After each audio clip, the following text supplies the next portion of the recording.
Esse painel vai tratar sobre modelos de regulação de plataformas, como estão evoluindo as propostas implementadas em outros países. Então, eu vou convidar já para a moderação desse painel a Júlia Krain.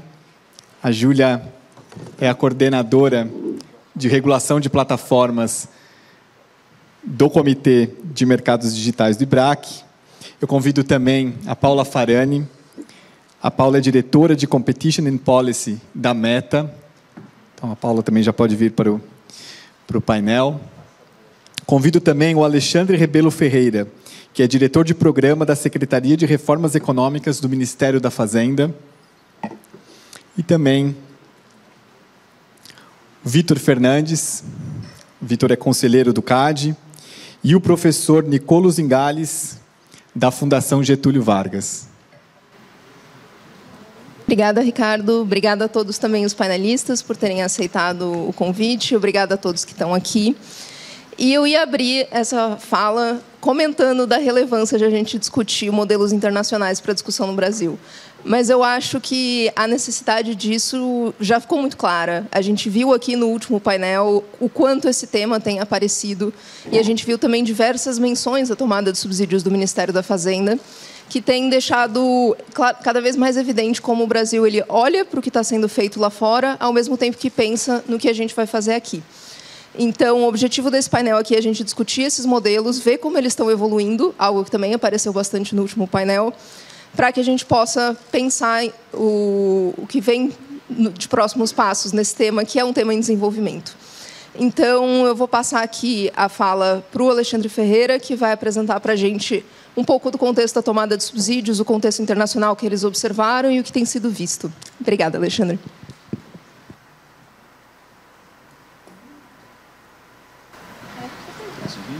Acho que agora foi. Júlia, obrigado pela apresentação, pelo espaço, agradecer aqui ao IBRAC pelo convite, enfim, aqui na pessoa do Ricardo Mota. A gente fez um evento, alguns meses atrás em Brasília, acho que ali no final, quando o prazo para enviar contribuições para a tomada de subsídio ainda estava aberto, o evento foi muito, muito bacana, então é um prazer estar aqui e poder tratar desse tema sem, claro, enfim, antecipar o resultado do estudo que a gente está trabalhando para passar muito em breve, mas acho uma posição que eu acho muito confortável, que é poder falar dos outros países, Então isso é ótimo aqui. E acho que é necessário, sobretudo porque esse é um tema da economia global. Então, ele não é um tema específico do Brasil, ou do norte global, ou, enfim, de uma geografia ou outra, mas ele é um tema essencialmente global, essencialmente interconectado. Então, quando lá na Secretaria de Reformas Econômicas, a gente acha que tem um papel importante de olhar e garantir, promover reformas que façam avançar a eficiência e a produtividade na economia brasileira, Eu acho que a concorrência tem um papel para isso, a regulação setorial, a microeconomia em geral, são aqui algumas coisas que a gente olha, sobretudo porque o Brasil vem de um cenário de estagnação de produtividade e a gente está sempre procurando formas ou reformas e marcos setoriais que possam nos alavancar e romper um pouco com esse patamar de produtividade estanque que a gente está nos últimos 20 anos. E aí, olhando para isso, que acho que elencamos desde o começo, lá desde o começo do governo, e aí falando muito do contexto da Fazenda, esse tema da economia digital e o olhar sobre plataformas como algo prioritário. Prioritário, mas também complexo. Então, a gente vem desde então estudando e se preparando para lidar com um tema que é complexo, acho que até pegando um ponto aqui que o Carlos Ragazzo trouxe, tentando organizar e segmentar o que cabe aqui no debate sobre concorrência e regulação, e também se distanciar um pouco de um tema muito quente, que é o tema aqui de moderação de conteúdo, de fake news, que é super relevante, mas acho que ele entra aqui outra dinâmica, outra competência. Então, tentar olhar muito aqui para esse modelo e, enfim, para dentro dessa competência do ambiente concorrencial e como que a gente pode se aproveitar ou tomar partido ou garantir que o Brasil tem aqui os instrumentos institucionais e o ambiente regulatório adequado para que a economia digital possa prosperar, para que os atores locais tenham aqui espaço de desenvolvimento, para que a gente esteja inserido nessa lógica local global com tirando proveito, né, no melhor sentido, dos ganhos de eficiência, a economia digital e as plataformas. E aí, para fazer isso, né, a gente começou, estudou, né, até fez uma opção por não entrar nesse tema em 2023, preferimos esperar até 2024, e falamos, olha, uma das fontes um dos recursos que a gente precisa colocar é talvez ampliar aqui esse debate com a sociedade e estruturar, né? Então, a gente ficou vários meses pensando em como fazer isso e chegamos ali nas perguntas e naquele texto que é um background paper preliminar que está ali na tomada de subsídios, né? E acho que uma parte muito fundamental foi olhar um pouco o que a teoria, o que os outros países têm feito, como eles têm olhado para isso, né? Então, acho que assim, muito, né, pegando aqui um gancho, acho que na fala, o painel anterior realmente nos ajudou, eu acho que aqui, né, em alguns conceitos, nós estávamos vendo aqui a fala da Adriana do Mercado Livre, ecossistema. Então, assim, qual é o desafio que está colocado em medir, em lidar com o exercício de poder na lógica de ecossistema, quando o ecossistema é complexo, quando o ecossistema é grande, quando ele é muito importante para a economia digital como um todo. E fomos ver aqui, ler os diagnósticos que estavam colocados em outros países, ver um pouco como a experiência tinha caminhado. E é claro que quando a gente começou a olhar, né, o DMA, ele tem, e a experiência ali da Europa, ele tem uma relevância e um peso muito grande, né? Então, acho que a gente parte ali do momento em que tem o paradigma do DMA sendo implementado e sendo debatido, né? Em que medida isso impactou. Mas acho que também com o passar, né, do tempo e com o que veio na tomada, né, e também com algumas... A gente tem feito, além de analisar o que chegou na tomada de subsídio, a gente tem feito um benchmark, a gente escolheu 10 jurisdições, que a gente tem feito aqui tanto um desk research em relação ao que esses países têm feito, como conectado ali com os ministérios e com os atores, né, os formuladores de políticas públicas nesses países, para entender um pouco os rumos da coisa. Então, pegar um pouco o espírito do momento e acho que aproveitar que, se por um lado o Brasil entrou um pouquinho depois nessa discussão, por outro lado a gente consegue, acho que justamente mapear essas práticas e entender um pouco como que aterrissa, o que está acontecendo, né? E eu queria chamar, acho que, a atenção para, assim, alguns casos e que me parece que trazem também um pouco mais de diversidade para a abordagem, né? Porque o que a gente tem visto globalmente, esse debate sobre o que o antitrust resolve e para que o antitrust precisa ser complementado para lidar com os desafios específicos aqui do exercício de poder de mercado, nesses diversos mercados relevantes que estão amarrados aqui em ecossistemas, numa lógica de mercado adjacente. Né, até que ponto o antitrust vai, até que ponto ele não é suficiente. Que acho que tem, curiosamente, né, quando a gente começa a ver o DMA e começa a ver o tamanho da discussão em torno do DMA, a gente acha que esse vai ser necessariamente o parâmetro principal. E acho que o que nos parece hoje é que tem uma variedade muito maior, né? Então, acho que pegar aqui alguns casos que a gente tem olhado e que me chamaram a atenção. O primeiro deles é o Japão. Então, o Japão, em 2021, começa com uma legislação especificamente voltada para promover transparência em grandes plataformas, sobretudo no comércio eletrônico, né? Então, eles criaram uma regra ali de corregulação, em que essas plataformas deveriam publicar relatórios de transparência e ter ali um acompanhamento com o Ministério da Economia do Japão. Esse ano, então, mais recentemente, teve um novo diagnóstico no Japão. Eles chegaram à conclusão de que isso aqui não foi... Assim, avançamos até um ponto, mas os desafios que a gente tem hoje, a gente precisa de um instrumento adicional. Então, que a concorrência e os instrumentos que estão colocados não são suficientes. Então, o Japão propôs e aprovou ali muito rapidamente uma lei com regras regulatórias para os ecossistemas de dispositivos móveis. Então, o sistema operacional de celular, browser e App Store passam a poder ter regras ali definidas pela JFTC. Então, ela tem um mandato regulatório novo. Então, acho que eles vêm ali, então tem um acúmulo interessante, né, e um país aqui na Ásia que foge um pouco desse eixo ali do debate europeu. Em segundo lugar, também no eixo asiático, tem o caso da Índia. Então, a Índia, que é um país BRICS, sul global, e que tem uma indústria digital bastante pujante, bastante forte e competitiva, optou por um caminho. Então, tem um projeto de lei do governo indiano que define regras e tem ali uma lista de serviços de plataforma. Então, ele segue ali um pouquinho, em alguma medida, a redação do DMA, mas eles estão tentando ali também avançar com uma regra que... Opa, tempo esgotado já, então eu vou ser rápido aqui. Eu não estava vendo aqui a contagem. Então, eles estavam tentando, assim, tem uma preocupação em proteger, em garantir esse marco regulatório também com uma outra medida. E, por fim, Alemanha e Reino Unido, né? Então, o Reino Unido e a Alemanha. O Reino Unido faz uma reforma que, acho que, ao contrário do DMA, ela não trabalha com presunção, mas ela, me parece, está ali num caminho híbrido, né? Entre o antitrust mais tradicional e um instrumento regulatório clássico, que é, em primeiro lugar, ele qualifica alguns tipos de atividades, né, alguns tipos de atores grandes com atividades digitais no Reino Unido que poderão ser designados pelo órgão de concorrência do Reino Unido e que, então, poderá definir algumas obrigações específicas para aquele caso.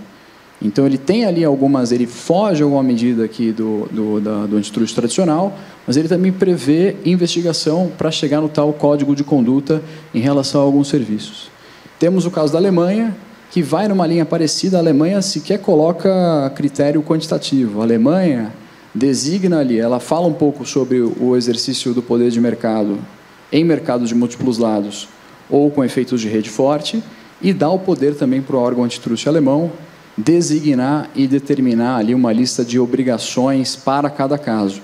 Então, assim, parece também que a gente tem um movimento, né, global de repensar os mecanismos antitrust, tentando achar essa equação para como lidar com essas situações específicas, né? E que situações específicas são essas? Eu acho que isso entra em outro ponto, que são regras que valem para todos ou são regras que devem ser aplicadas apenas a alguns atores, né?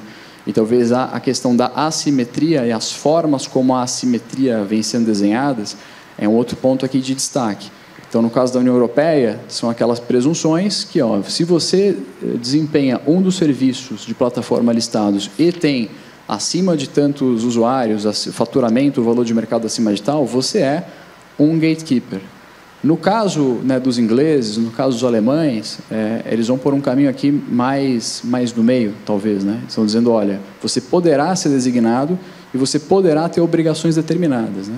Então, a gente tem uma troca, e acho que é algo aqui relevante para a gente considerar, entre regras, né, mais prescritivas, com uma lógica mais rígida, de um lado, e, do outro lado, regras também que buscam atacar aqui problemas de promoção da concorrência, em casos em que, ou promoção da contestabilidade, em vários casos, né, em situações em que a concorrência ou ela é muito distante do viável, ou ela, enfim, ela não é simplesmente possível diante da dinâmica do mercado, de mercados em que você tem ali uma tendência ao vencedor levar tudo ou quase tudo, como que você endereça isso, né? Então, acho que a gente tem um leque, um apanhado, mas, assim, parece ter um movimento, e aí, quando a gente olha para outros países como a Austrália, que também está em vias de propor, ou está propondo ali uma reforma legislativa e regulatória dos papéis do órgão antitrust australiano, a gente vê aqui um movimento de poder ter novos instrumentos. Então, acho que, por um lado, tem uma linha de atualização da prática antitrust,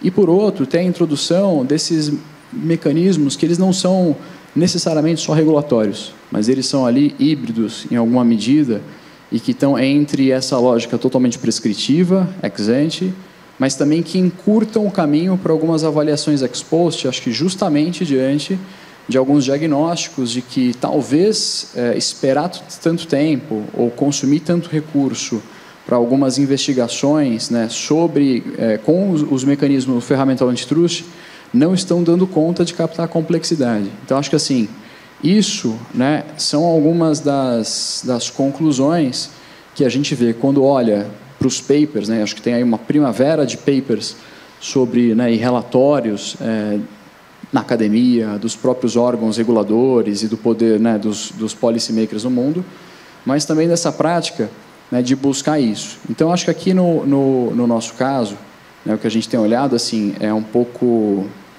o que me parece hoje é que a gente tem um momento, a gente está aqui diante do que seria um momento de arquitetura, né, na regulação global. E acho que esse momento de arquitetura, talvez mais marcado do que por um debate exclusivamente focado no DMA, ele é marcado nessa busca por entender, assim, qual será ou quais serão os parâmetros, né? E acho que a gente tem considerado, tem olhado para isso de perto, porque acho que também tem um ganho, né? Tem aqui potenciais ganhos de escala, e eventualmente pensar aqui a solução do Brasil, conectada a esses outros lugares, e olhando aqui, tentando mapear um pouco o que deu certo, o que funciona. Então, e aí acho que para não me alongar demais, esse é um pouco o cenário assim que a gente olha e muito assim buscando entender como promover, como garantir esse dinamismo que é fundamental, hoje já é fundamental para a economia brasileira. A gente tem o caso aqui de vários atores da economia digital, né, no setor de pagamentos, no setor aqui de comércio digital, de aplicativos, de transporte, de entrega, que são fundamentais para a economia, mas que estão inseridos aqui numa lógica mais ampla da economia digital. Então, será que esses blocos constitutivos da economia digital hoje a gente tem os instrumentos adequados, né? E acho que hoje a gente tem conseguido, felizmente, olhar para esses outros exemplos do mundo e tentar fazer aqui um mapeamento. Mas, assim, acho que só reforçando, me parece que a gente está diante de um grande momento em que tem algumas soluções colocadas, mas, sobretudo, é um momento de arquitetura global. E acho que hoje a gente tem aqui uma posição privilegiada no Brasil de conseguir olhar e começar a pavimentar o caminho daqui em diante. Acho que era isso, algumas considerações aqui iniciais sobre como a gente tem olhado e como a gente acha que o Brasil deve, né? Assim, esse contexto é o contexto com o qual o Brasil deve dialogar e está dialogando hoje. Enfim, acho que nessa busca por aprofundar esse diagnóstico e pensar os próximos passos.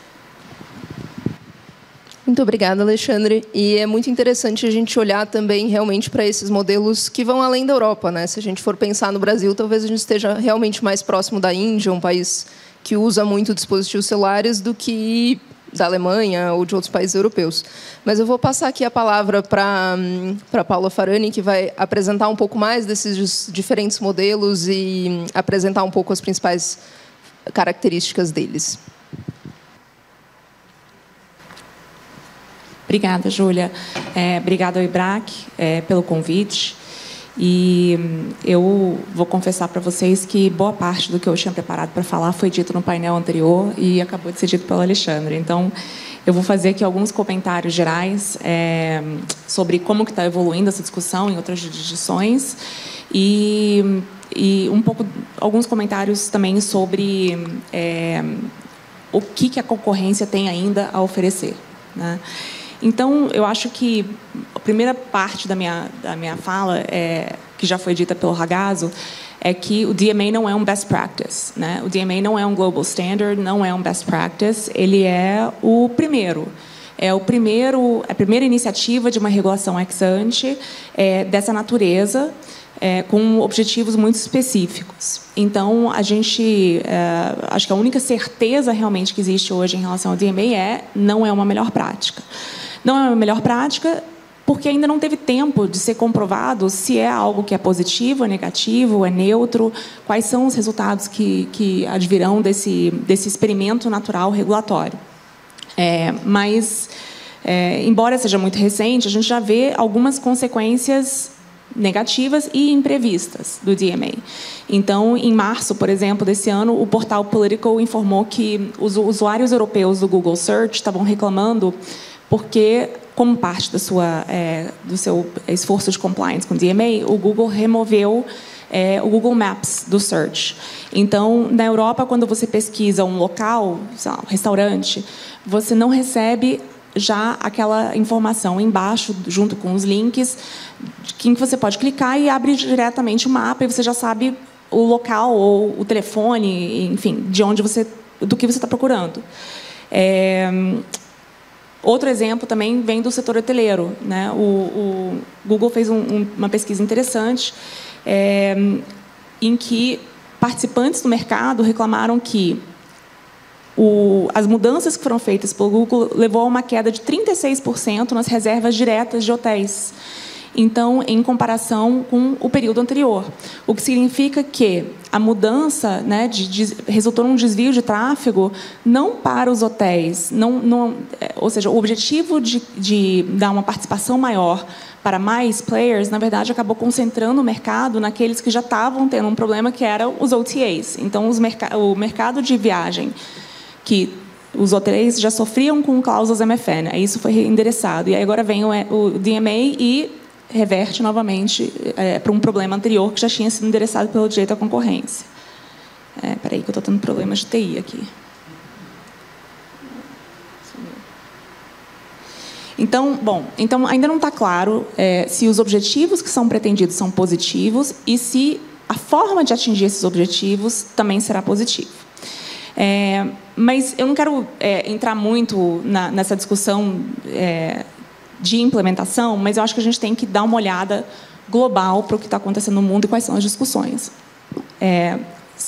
O Alexandre deu aqui um excelente panorama, né, e eu acho que cabe a mim realmente cumprimentar o Ministério da Fazenda por fazer esse benchmarking internacional.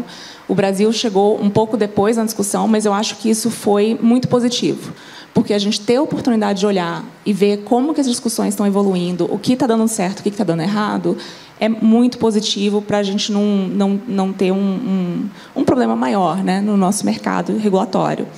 Mas eu acho que o que eu acho que é interessante olhar?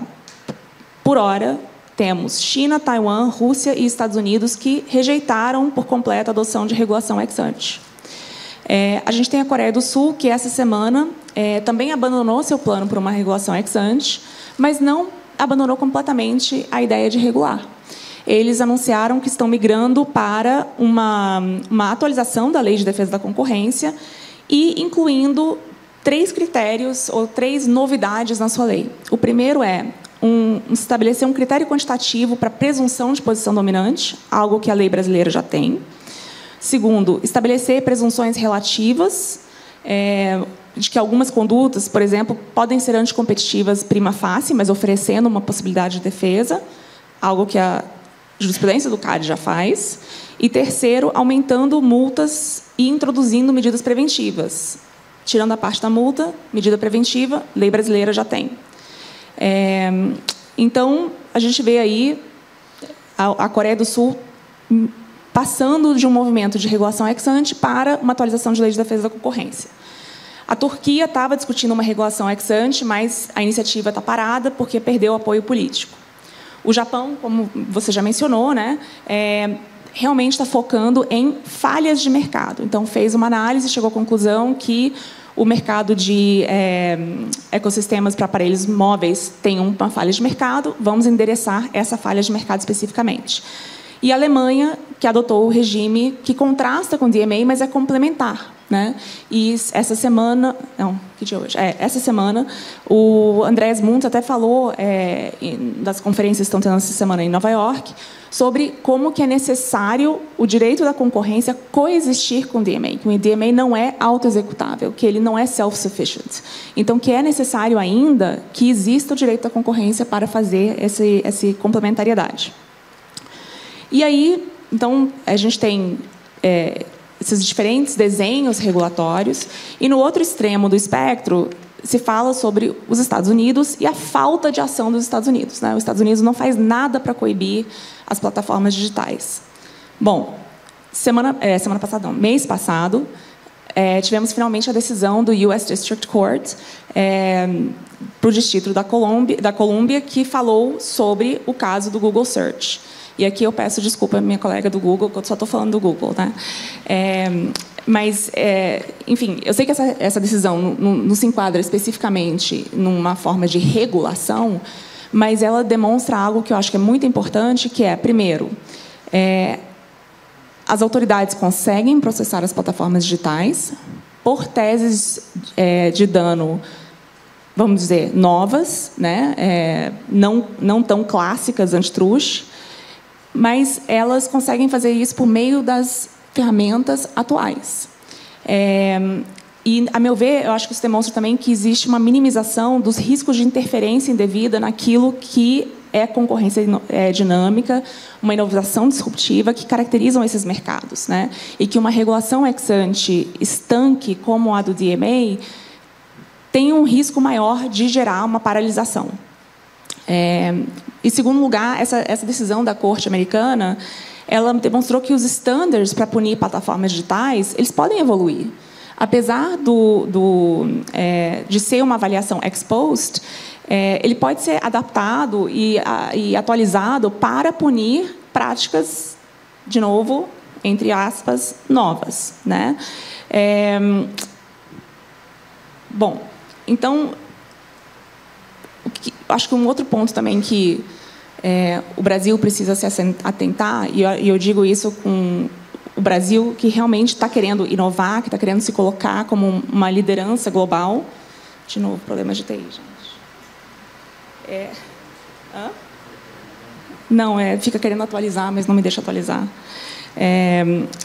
Enfim, os países com mais tecnologia, com a indústria tecnológica mais pujante, todos estão chegando à conclusão que a regulação ex-ante no modelo do TMA, que é uma coisa muito fixa, não é o melhor para eles, porque eles não sabem para onde estão indo as suas próprias indústrias. Então, a gente tem China, Taiwan, Coreia do Sul, Estados Unidos, Japão, que todos analisaram e falaram, talvez seja o caso da gente ter uma regulação mais flexível ou de adotar, continuar usando o antitrust, que dá essa flexibilidade na análise. Como a gente já falou, né, a Meta já disse isso na nossa resposta à consulta pública, a Meta acredita que a lei de concorrência brasileira funciona e funciona bem. E podem até ter dificuldades para a autoridade, para fazer algum grau de enforcement, mas que isso é algo, talvez, que possa ser resolvido no infralegal ou com uma pequena atualização da Lei de Defesa da Concorrência. E aí, queria só tocar rapidamente nos motivos, né, para regular. Fala-se muito da gente precisa de uma regulação ex-ante, por quê? Porque existem posições de mercado persistentes e existe uma falta de eficácia da aplicação da lei de concorrência para resolver esses problemas resultantes dessa posição de mercado permanente.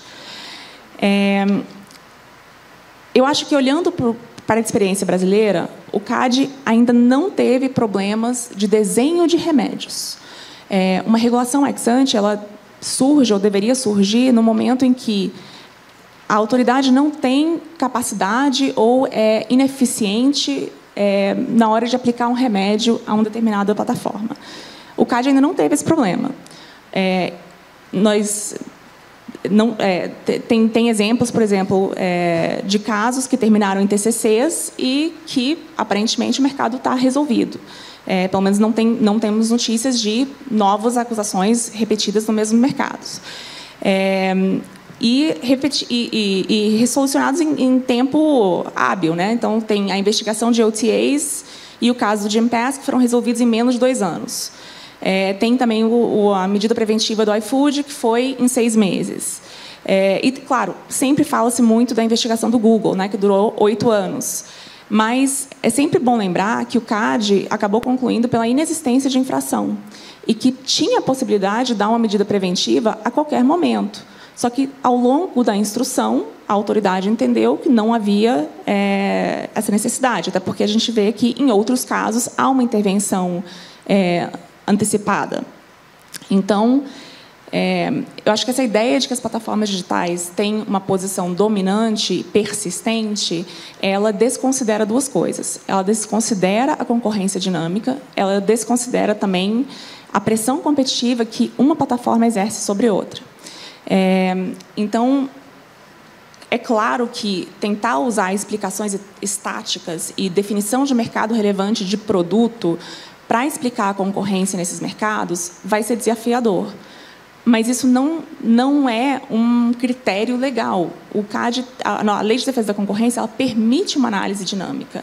Ela permite que seja feita uma leitura mais holística e uma análise dinâmica da concorrência em ecossistemas.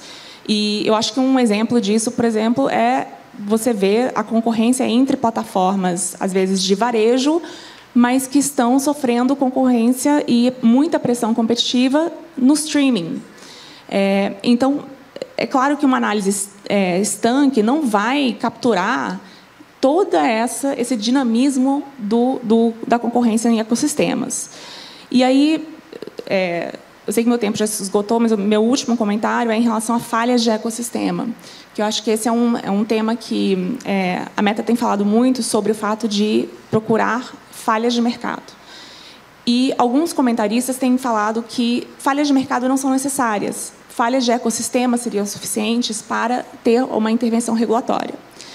Só que a falha de ecossistema ela vai ocorrer quando membros de um ecossistema eles não conseguem trabalhar juntos para criar valor, ou existe uma percepção de desequilíbrio na captura do valor, né? Alguns estão capturando valor mais que outros.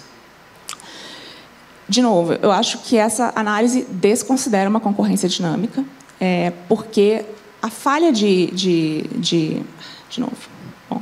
Bom, a falha que tem uma falha de ecossistema, na verdade, ela nada mais é do que uma degradação de valor, uma degradação de qualidade, né? E o que pode ser feito para reverter isso? Introduzir mais concorrência. Então, o direito à concorrência, principalmente a Lei de Defesa da Concorrência brasileira, ele é muito focado em condutas exclusionárias. Não é porque estamos falando de um ecossistema que não podem existir condutas exclusionárias ali dentro. Boa parte, acho que, da lei japonesa está endereçando isso. Quais são as condutas exclusionárias que não estão deixando novos agentes entrarem no mercado? E com a presunção de que entrada é algo positivo, porque vai reequilibrar o mercado, vai gerar concorrência, e aí a captura de valor por cada um dos agentes do ecossistema, seja do complementador ou orquestrador, vai se reequilibrar. E como é que é feito esse reequilíbrio? Por meio da preferência do consumidor. Então, enfim, esses são os meus comentários. Obrigada. Muito obrigada, Paula. E é muito importante a gente lembrar da decisão do Google, das decisões dos TCCs, porque essas decisões concorrenciais elas também têm algum efeito de conformação de mercados. Então, elas também acabam fazendo parte do debate em alguma medida. Eu vou passar, na sequência, a palavra para o conselheiro Victor, que vai falar sobre o DMA e como tem sido esses 6 meses aí, depois da entrada em vigor e da implementação.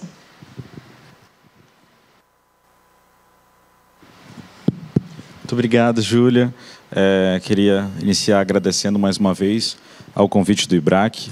É sempre um prazer, um privilégio discutir com o IBRAC sobre esses temas, e em especial com um gosto ainda mais particular de estar na companhia de queridos amigos, o Nicolo, a Júlia, o Alexandre, a Paula Farani, pessoas que eu admiro tanto e que contribuem tanto para esse tema no Brasil.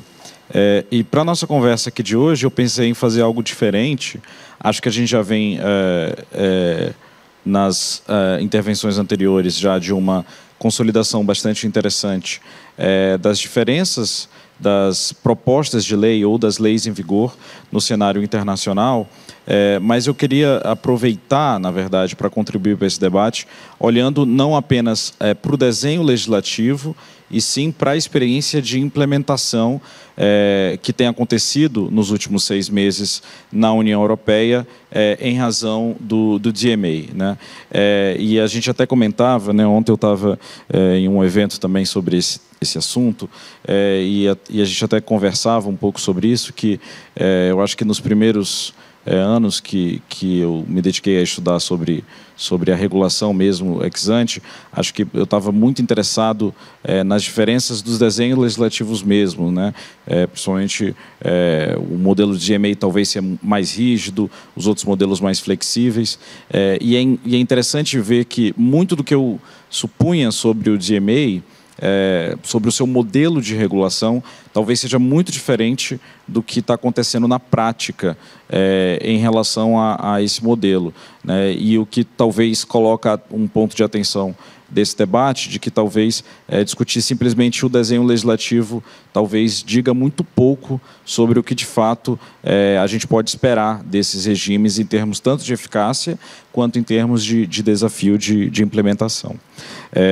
Bom, eu queria, nesses 10 minutinhos aqui, passar por 3 grandes temas que surgem nesse contexto de implementação do DMA e que, ao meu modo de ver, trazem algumas reflexões interessantes sobre acertos e erros, talvez, que a gente pode levar de aprendizado para uma discussão futura no Brasil quando da eventual implementação de uma lei ex ante.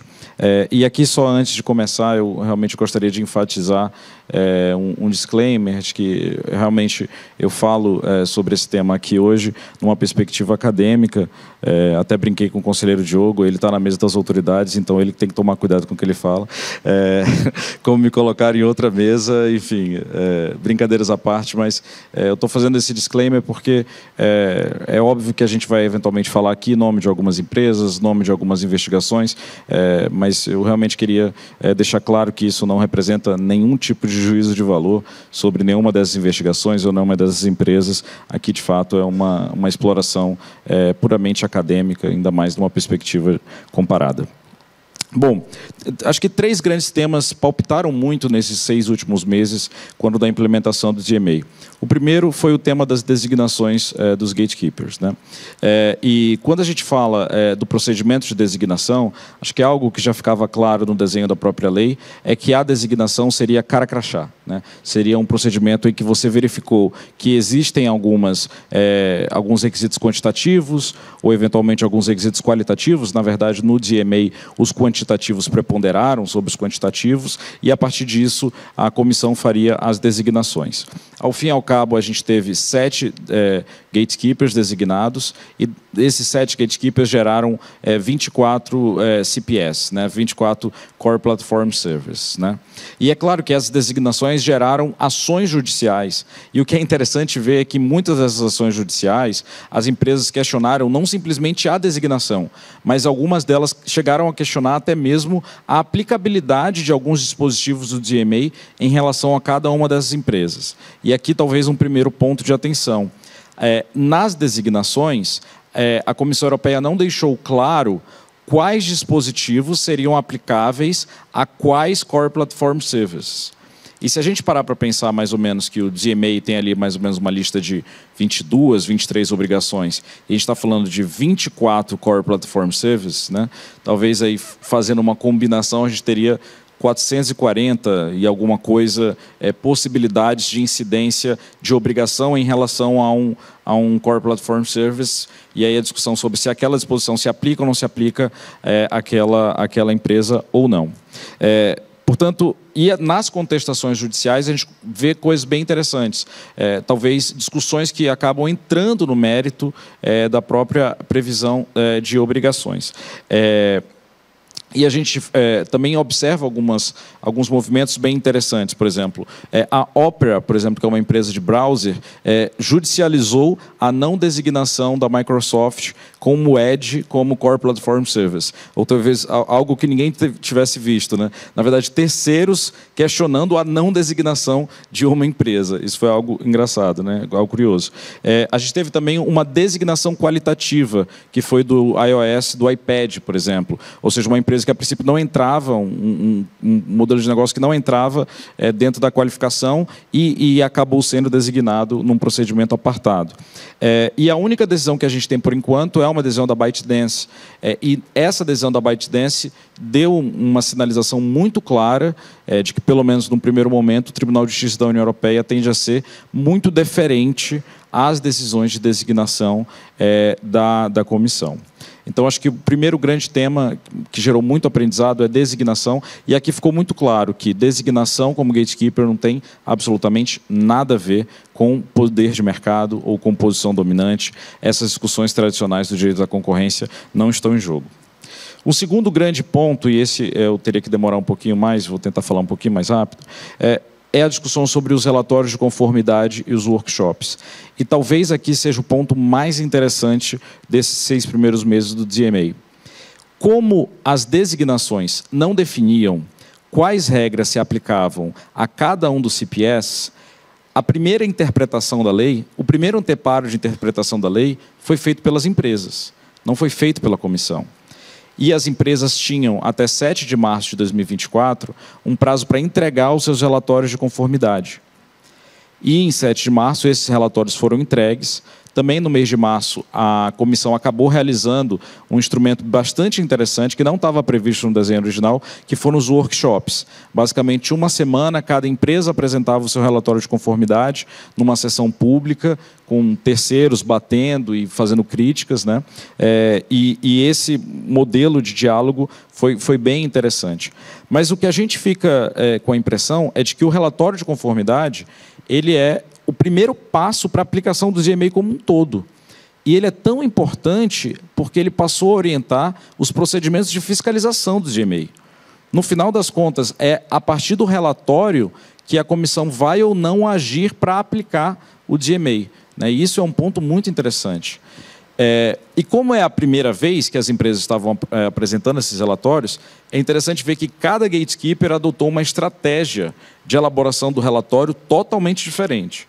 A gente teve alguns gatekeepers que fizeram uma estratégia de verificação empírica do seu CPS, como cada CPS deve se aplicar ou não uma determinada norma. Outras empresas foram muito lacônicas nos seus relatórios de conformidade. Outras empresas contestavam a aplicação das leis nos relatórios, né? E isso gerou aí realmente muita confusão. Mas o que eu acho que é o ponto mais interessante é que, nesses relatórios, muita coisa diferente, vamos dizer assim, da perspectiva da Comissão Europeia ou de quem esperava pela aplicação da lei aconteceu. Porque algumas empresas, algumas gatekeepers entenderam que tal ou qual obrigação não se aplicava ao seu CPS, né? Por exemplo, a ByteDance entendeu, por exemplo, que a obrigação de separação de dados, né, do artigo 5.2 não se aplicava ao TikTok, sendo que essa, no caso, por exemplo, a Meta, tinha muita clareza que essa era uma obrigação desenhada para redes sociais. Então, cada empresa deu uma interpretação diferente para alguns dispositivos, né? Além disso, por exemplo, a Alphabet trouxe uma discussão super interessante em relação a uns dos dispositivos, salvo engano, é o 6.8 do DMA, que diz que cada um dos usuários profissionais tem que ter acesso àquelas medições do desempenho de publicidade. A Alphabet diz, olha, eu implementei isso para o meu serviço de publicidade, mas eu não implementei isso para o Google Search, para o YouTube, porque, na verdade, a obrigação era para serviço de publicidade. Então, como a própria comissão e o DMA não deixaram claro qual obrigação é aplicável a qual Core Platform Service, essa combinação dos 448, quem fez foram as empresas, né? E agora a gente tem uma discussão sobre conformidade ou não em cima disso. Além disso, os relatórios geraram muitas discussões, porque algumas versões públicas, né, e a gente tinha, vi que meu tempo já esgotou aqui, vou correr, vem que a gente tinha versões públicas e versões de acesso restrito. Alguns relatórios eram muito extensos, muito detalhados, muito transparentes, outros não tanto. Então, do ponto de vista dos terceiros, sobretudo dos usuários profissionais, que se viam como as pessoas que querem ter acesso aos direitos garantidos pelo DMA, a contestação disso pode ser muito difícil a depender do grau de publicidade ou de acesso restrito que esses relatórios são colocados. Bom, e aqui o terceiro ponto, já para caminhar para o final, as investigações de não conformidade. No próprio mês de março, quando ainda estava realizando esse recebimento dos relatórios, a Comissão Europeia acelerou o passo para já abrir 6 procedimentos de não conformidade contra as empresas. Então, num tempo muito recorde, a Comissão Europeia já digeriu esses relatórios e abriu várias investigações de não conformidade. Em relação a todas essas 6, em 2 delas, a comissão já adotou, em junho e julho desse ano, um relatório preliminar, vamos dizer assim, de achados preliminares de violações do DMA. Uma em relação à Meta, em razão de um modelo que foi adaptado da Meta do seu negócio, né, o lançamento do Pay Your Consent, que é um novo modelo de negócio da Meta para redes sociais, que foi pensado para ser aplicado em acordância com o 5.2, o DMA. E no caso da Apple, a Apple também recebeu uma versão inicial, um preliminary findings de non-compliance, por conta das regras da Apple Store. Basicamente, a discussão aqui gira em torno do 5.4 do DMA, as previsões anti-steering e o suposto dever, né, do gatekeeper garantir a possibilidade dos aplicativos fazerem melhores ofertas diretamente para os usuários, né? Basicamente, no caso da Meta, falando de forma muito rápida, a Meta editou um modelo que é o seguinte: olha, ou você dá o consentimento para o uso desses dados para publicidade, ou você paga 15 euros por isso. No caso da Apple, ela está dando cumprimento à regra, né, na visão da própria Apple, a regra de anti-steering, mas está dizendo o seguinte: olha, eu vou te colocar um link out fora do aplicativo e eu vou te cobrar uma tarifa em cima desse link out. E aqui, já nos últimos 30 segundos, né, perdão aqui por passar do tempo, o que toda essa história mostra um pouco para a gente? É que o modelo, ou pelo menos a implementação do DMA, tem alguns acertos e talvez alguns desafios. O primeiro acerto ou desafio talvez seja o fator de autoconformidade como primeiro passo, né? Parece que a elaboração desses relatórios e a autoconformidade é o pilar do mecanismo de fiscalização do DMA. Isso abre margem para diferentes interpretações que cada empresa pode dar sobre quais disposições se aplicam ou não a elas mesmas, né? E isso, é claro, tende a gerar muitas controvérsias. Um outro fato curioso é que as empresas, né, muitas vezes, quando essas regras foram pensadas, a comissão tinha na cabeça um modelo de negócio que existia das empresas. E o que muitas empresas estão dizendo é: eu vou mudar o pressuposto de incidência da norma, eu vou mudar o modelo de negócio. Isso faz parte do jogo, né? Isso faz parte da discussão, e aí a comissão vai ter que enfrentar se isso significa ou não uma violação. E um terceiro elemento que chama muita atenção não teve market test, por exemplo, né? Se a gente parar para pensar na nossa realidade de remédios antitruste no Brasil, por exemplo, ou do direito da concorrência tradicional, é como se a gente estivesse falando de remédios que não foram objeto de market test antes. Então, o market test está acontecendo agora, né? Agora que os terceiros, os usuários profissionais, estão discutindo isso. E, por fim, um último detalhe, um ponto de atenção muito relevante, é que a escolha de prioridades não vai ser fácil por parte dessas autoridades, porque são diversos setores, são 22 Core Platform Servers, e aí qual é a primeira investigação de não conformidade, qual a investigação de não conformidade que tem que andar primeiro, qual que é a mais importante, enfim, tudo isso envolve um jogo muito delicado de prioridades por parte da autoridade. Mas, perdão mais uma vez por passar do tempo, acho que esses eram os principais pontos a destacar. Obrigado, Ju. Muito obrigada. Interessante e importante a gente olhar para como a lei está funcionando na prática, especialmente se a gente debate no Brasil, em que a gente ouve a lei não pegou. Eu acho que é importante a gente pensar realmente o que acontece depois que a obrigação está lá para ser cumprida. Mas eu vou passar, então, para o Nicolo fazer as considerações dele sobre, de tudo isso que a gente está vendo, de todos esses modelos, quais são os impactos que a gente espera, trabalho difícil, talvez, de futurologia, enfim. Obrigado, Júlia. Bom, antes de tudo, agradecer ao IBRAC pelo convite, ao Comitê de Mercados Digitais. E é um grande prazer estar aqui com vocês, pessoas que admiro tanto. Então, meu papel aqui, de uma certa forma, é fácil, porque eu não sou um regulador que deve fazer essas escolhas tão difíceis hoje em dia, e nem sou uma pessoa do mercado que tem repercussões econômicas pelos modelos que estão sendo adotados. Então, eu posso simplesmente palpitar como um acadêmico neutro. Mas, por outro lado, também é desafiador sendo o último, porque muitas das coisas já foram faladas. Então, a primeira coisa que quero dizer a favor dos tomadores de decisão é que realmente, sinto muito, é muito difícil essa posição agora de desenhar um modelo condizente às características do mercado, do ordenamento jurídico e do sistema econômico também brasileiro. Mas eu acho que o desafio não é só do Brasil. De fato, como vimos, tem muitas jurisdições que estão se perguntando qual é o modelo ideal. E a principal missão é tentar desenhar uma regulação que estamos acostumados a utilizar em setores que têm características de monopólio natural. Mas aqui é um pouco diferente, porque não é uma situação de uma empresa, né?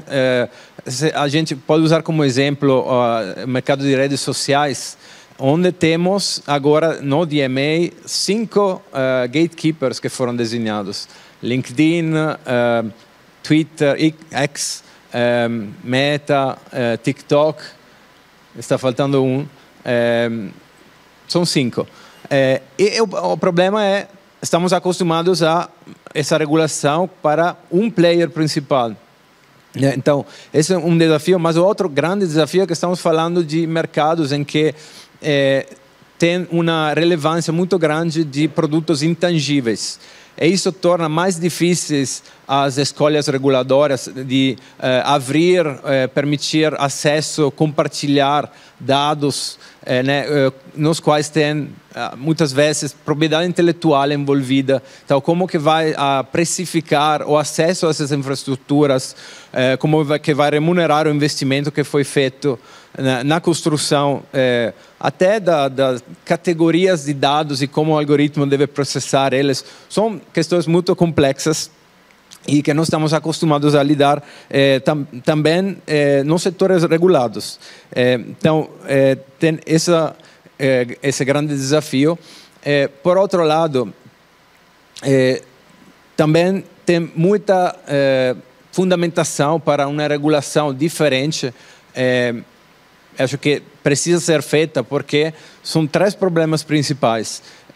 Primeiro, é uma questão de escopo dos remédios que foram adotados e que são adotados em casos de direito concorrencial, que são específicos para o mercado e para o problema concorrencial que foi identificado, nesse caso, onde houve uma violação.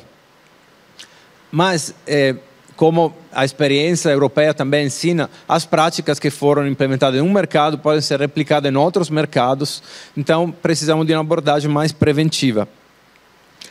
A segunda questão é justamente essa dificuldade de precificar e determinar o que precisa ser compartilhado. Isso é algo que o regulador concorrencial não está nas condições de fazer, né, de forma robusta. Tornaria ele um regulador de preço. Então, é por isso que precisamos de uma regulação e não só de um direito concorrencial. E o terceiro, que por óbvio é a velocidade, né? A necessidade de atuar tempestivamente para prevenir a concentração com efeito de rede que não pode ser revertida. E aí a gente pode pensar em algumas soluções, alguns ajustes que aprimoram a ferramenta concorrencial, por exemplo, com medidas preventivas, com sistemas mais rápidos de tomada de decisão, como foi feito, por exemplo, com o E-Notifica neste ano. Tem formas de evoluir, mas eu acho que a escala do problema é muito grande, e por isso que não basta ajustar uma coisa ou outra, precisamos de um aparato regulatório maior. Então, olhando para o DMA, o que parece claro, também compartilhado por outros debatedores hoje, é que é um modelo de one size fits all, né, que é um pouco complicado quando se pretende aplicar essas obrigações a atores que são muito heterogêneos, e são obrigações que foram estabelecidas com base em casos concorrenciais muito específicos, em mercados específicos, e foram estendidas a outros mercados também. Então, aqui, o que a Comissão Europeia tem é um cardápio muito amplo. O Vitor falou 480, na verdade eu fiz a conta agora, 22 por 26, 528. Então, muitas obrigações mesmo. Não é possível acompanhar humanamente, né, por um regulador. Precisa desse diálogo regulatório, precisa dos relatórios de conformidade e verificar possíveis divergências das condutas das empresas com as regras. Mas o regulador, de alguma forma, seria mais apropriado que restringisse o campo de ação para as obrigações que são mais relevantes para esse tipo de ator que está sendo analisado. E isso é o que aconteceu no Reino Unido, na Inglaterra. Eles podem definir uma série de obrigações específicas para cada ator. O problema desse modelo é que a crítica é que tem muita discricionalidade, né? Tem muita pouca previsibilidade como isso vai se desenrolar. E, por outro lado, o tribunal, na própria lei, é definido que deve ter uma abordagem de deferência, né? Então, não sabemos realmente também como vai ser feita essa revisão judicial, considerando que não tem princípios que limitam a atuação do regulador. Tem alguns princípios sobre a conduta dos gatekeepers, quais são as obrigações e os princípios como deveriam ser orientar essas obrigações, mas não tem muitos limites para a atuação do regulador nesse sentido. Então, um ponto que, quando nós pensamos em deferência e discrecionalidade do regulador, precisamos definir quais são os objetivos da lei. Isso já foi comentado. Na medida em que os objetivos não são claros, aí também a revisão judicial vai ser muito problemática. E tem um fator a mais, que é que no sistema europeu, eles criaram uma possibilidade de entrar com ações privadas. Então, podemos imaginar obrigações pouco claras, né, sujeitas a possível tempestade de ações judiciais. Isso pode acabar com interpretações não apropriadas pelos tribunais e também situações, francamente, de abuso de algumas empresas que veem nisso uma oportunidade para ganhar um tratamento mais favorável com alguns desses gatekeepers. Então, precisa também definir bem os objetivos. Eu acho que uma pergunta central nisso é quais são as defesas que queremos determinar, né, nessas leis, porque no DMA a escolha foi feita para não permitir uma defesa de eficiência. Em outros sistemas são muito mais amplos. A proposta japonesa, por exemplo, tem uma série de defesas. É reconhecido que não é só uma questão de eficiência, mas também de garantir a privacidade, proteção até das crianças nesses ecossistemas. Então, vários sistemas estão se perguntando qual é a melhor forma de permitir uma justificativa à não conformidade com esses princípios. O último ponto que queria dizer, conectado com a possibilidade de fazer enforcement privado, é que talvez isso possa funcionar se a gente faz uma capacitação muito grande do judiciário e também da sociedade civil. Precisa ser conscientizada, né, a sociedade em geral sobre como essas leis podem ser aplicadas de uma forma que é condizente com os princípios que orientam essas leis. E, ao mesmo tempo, a própria autoridade, eu acredito que não possa funcionar de forma independente e efetiva sem uma maior transformação digital das competências da própria autoridade, né? Sem a capacidade de analisar grandes quantidades de dados e entender os efeitos das várias escolhas de interface que, por exemplo, podem ser feitas por um gatekeeper ou outro, a autoridade não tem nem a capacidade de acompanhar tudo o que está acontecendo, nem entender, né? Então, criar uma nova lei digital, criar uma nova autoridade sem ter os recursos e as competências é enxugar o gelo, né? Então, acho que uma solução, aí vejo que meu tempo já está acabando, uma solução positiva também, porque eu gosto sempre de terminar com algo mais propositivo, seguir talvez o modelo que foi adotado já inicialmente no Reino Unido, antes de entrar em uma regulação ex ante concorrencial, que é um instrumento das market inquiries. Market inquiries não no sentido de vamos estudar o mercado e depois resolvemos o que fazer, mas vamos a identificar quais são os problemas e impor já remédios que se aplicam ao setor sem ter que provar que determinada empresa estava violando a lei. Então vai um pouco na linha daquilo que estava sendo dito não lembro que jurisdição, acho que era o Japão, que falam que não impõem uma multa, né, mas podem exigir a implementação de uma nova conduta, porque afinal é isso o o que serve, né? É ajustar o comportamento das empresas no mercado. Claro que isso pode ser combinado com uma atuação robusta antitrust para impor multas em caso de recidiva, mas também concluir para elogiar o que foi feito até hoje, que é criar um debate amplo envolvendo todas as partes interessadas, porque, como também foi destacado, eu não sei se todo mundo está entendendo as consequências das escolhas que estamos fazendo, né? Então, foi comentado, por exemplo, esse aspecto do Google Maps que não é integrado no Google. A sociedade está de acordo com essa consequência, né, de não permitir o self-preferencing. Se definido dessa forma, teríamos que fazer um clique a mais. Tudo bem, então vamos em frente. Algumas empresas estão utilizando também essa ideia de não lançar um produto como forma de fazer uma PR, né, e uma queda de braço com o regulador, dizendo não vou entrar se você não flexibilizar essa norma. Então a gente tem que saber distinguir entre essas campanhas, né, quando são embasadas realmente em necessidade de recuperar investimentos, o que são chamados de rendimentos schumpeterianos, versus rendimentos ricardianos, que são só por conta da situação de gargalo que a empresa acabou tendo no mercado.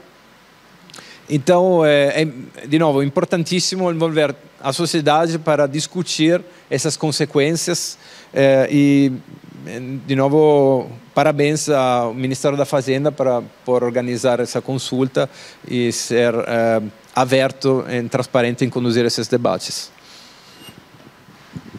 Muito obrigada, Nicolo. Eu vou passar, então, para as perguntas da plateia, se alguém tiver alguma coisa.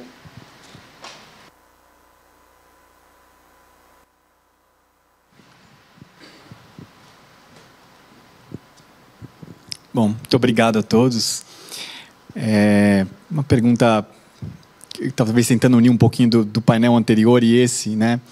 A gente viu no painel anterior, e foi um pouquinho também da fala da Paula, as dificuldades que a gente tem em analisar esse tipo de mercado ou esse tipo de plataforma, pelas dificuldades de ecossistema, pela dificuldade que a gente tem de prever efeitos em lados diferentes desses múltiplos lados que as plataformas atuam. E quando a gente olha, então, a explicação sobre como tem andado as implementações fora do Brasil, a gente vê que tem modelos mais flexíveis, mas falando aí do modelo europeu, de EMEI, você vê ali muitas normas de comando e controle, enfim, pode, não pode, ou os 20, 21, 22 obrigações que elas têm que cumprir, e muitas delas, algumas obrigações de relatório de transparência, mas muitas obrigações, faça isso ou não faça aquilo. Vocês veem alguma contradição na lógica de, parece que a análise está muito sofisticada, porque o argumento que parece que está por trás a análise está muito sofisticada, qual que é a solução? Vamos simplificar e fazer uma regra ex ante. Vocês veem alguma contradição nessa solução? Será que a gente está caminhando para a solução correta, ou a solução talvez seria a gente precisa sofisticar mais a análise, precisa ter mais corpo técnico, precisa ter mais sofisticação econômica, precisa ter outras ferramentas econômicas mais flexíveis o suficiente para analisar cada plataforma e cada mercado como ele tem que ser analisado de forma individual? Vocês têm essa percepção também, ou é algo que é uma falha aí de compreensão?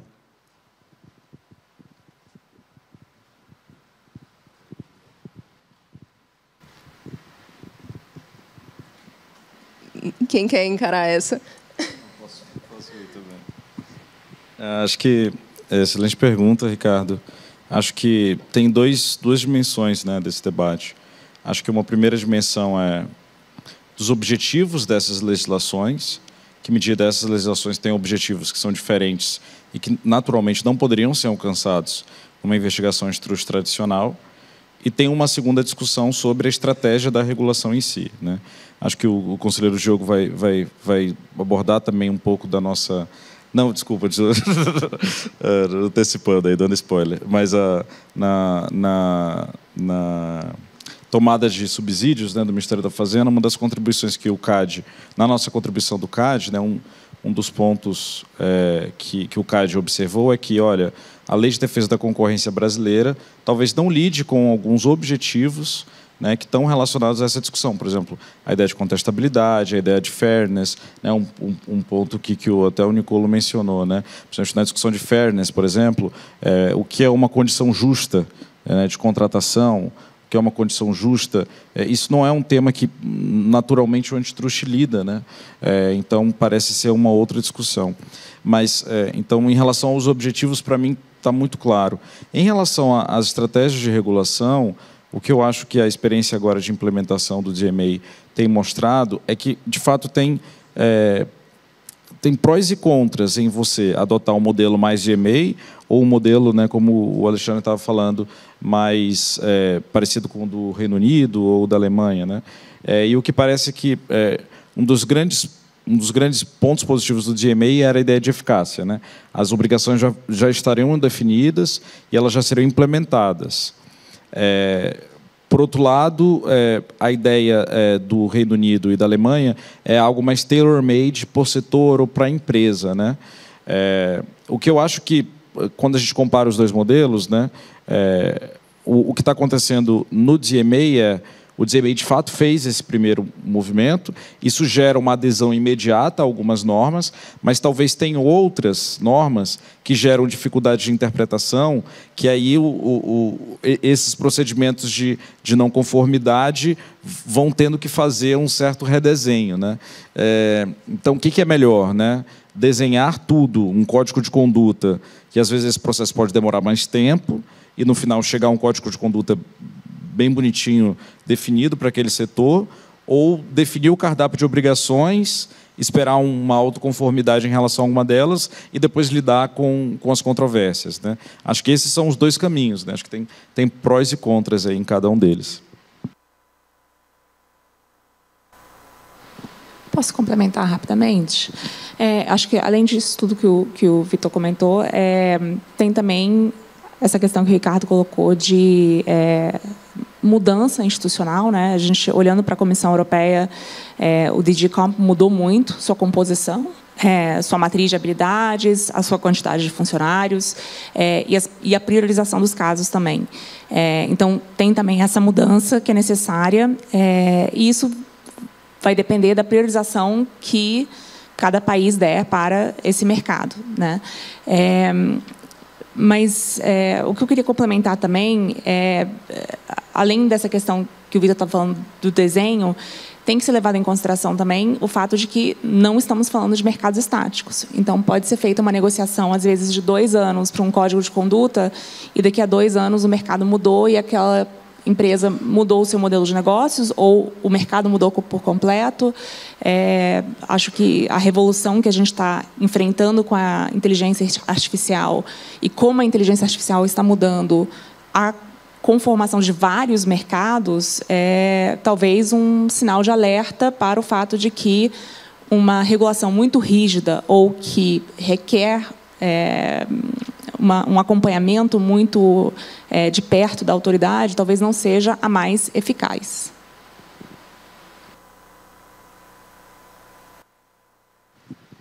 Não, excelente pergunta, Ricardo. Eu queria só dizer, eu fiz a minha tese de doutorado sobre presunções no direito antitruste. É uma pergunta que sempre me colocou pensando como que a economia deveria ser inserida no direito antitruste, se as presunções são a melhor forma. E tem uma limitação, que é você não pode fazer presunções que são não razoáveis, né? Que são muito amplas, fazer uma categorização muito ampla e não permite um direito de defesa.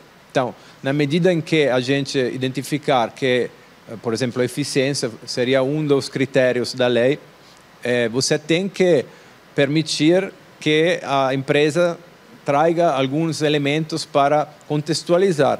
Então, não sou a favor de não considerar a complexidade. Eu acho que tem que mudar o ônus da prova, né?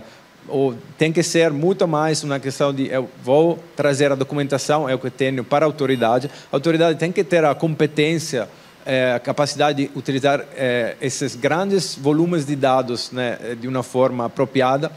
E só para fazer um gancho com a autoridade do Reino Unido, eles são 3 anos ou 3 anos e meio que trabalham com a Digital Market Unit. São mais de 40 funcionários que fazem diariamente análise muito sofisticada de mercados, tanto para a detecção de problemas quanto para a análise das submissões feitas pelas empresas.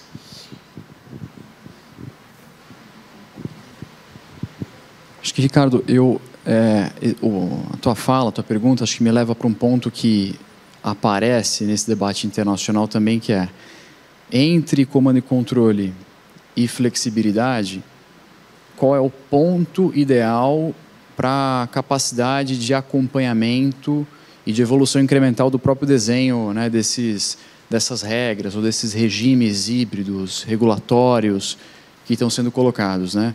E acho que tem alguns pontos que talvez, né, se destacam ali. Acho que até o Nicolo colocou um ponto aqui, talvez, não sei nem se é o estudo de mercado, inclusive, como um papel ali para um advocacy, né, ou para descortinar, ou para ajudar a revelar algo ali sobre uma dinâmica setorial, sem necessariamente ter uma investigação, né? Então, você pode ter ali, enfim, algo que emerge, algumas conclusões que vão ajudar ali a direcionar para um caminho A, B ou C. Nem entrando aqui no mérito se deve ou não, né? Porque acho que esses países, para a África do Sul, tem uns remédios pesadíssimos lá da Compcom relacionados ao estudo de mercado, né? Então, acho que até um ponto ali talvez seja uma flexibilidade excessiva, né? Mas acho que tem alguns pontos aqui que aparecem que podem ser bem interessantes. E aí acho que o Vitor até trouxe aqui esses pontos, né, sobre a implementação na prática do DMA, e que me leva um pouco, eu vou pegar emprestado, acho que o debate sobre IA. Não consegui acompanhar mais cedo, mas é um tema que a gente tem debatido lá muito no governo com a Vivi Mendes, que estava aqui, e com o Congresso, que é a lista, né? Você tem uma lista que ela reflete hoje. Assim, como você lida com essa lista? Como você lida com a segurança? Será que você vai ter a segurança jurídica plena? Ou você vai ter também o objetivo e você vai dotar uma ou mais autoridades dessa capacidade situacional para atualizar diante de mercados e dinâmicas? Eu acho que se, por um lado, elas se transformam muito rapidamente, por outro, acho que também tem uma nova, né? Acho que esse modelo, ou o ecossistema, e a complexidade dele, e alguns níveis de complexidade, eles acho que estão aí para ficar, né? Então, tem aí já tem uma perenidade, né, nos últimos 10, 15 anos, sobretudo nos últimos 10, 5, de que isso é uma nova forma de organização industrial, né? Então, como lidar, como assim? Então, acho que tem aqui alguns pontos que a gente observa, que olha, mas acho que é sobre tudo isso. Qual é o ponto ótimo entre essa certeza plena da codificação, né, e uma possível obsolescência disso, né, no futuro muito próximo? E acho que tem aqui tem um trade-off, né? Então, o seguir adiante envolve lidar com esse trade-off, que acho que com os prós e contras, né? Porque, por outro lado, você também às vezes facilita ter ali uma regra, né? A regra é essa, a regra é clara, né? Mas acho que tem um meio do caminho que me parece que esses outros, né? E aí me parece até o caso do DMA, pelo que o Vitor colocou aqui, tem meios do caminho necessários a serem desenvolvidos também na implementação desses textos legais.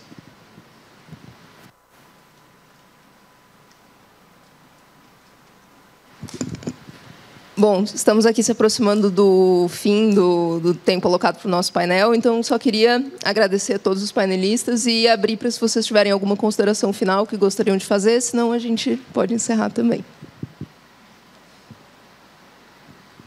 Bom, então, muito obrigada a todos.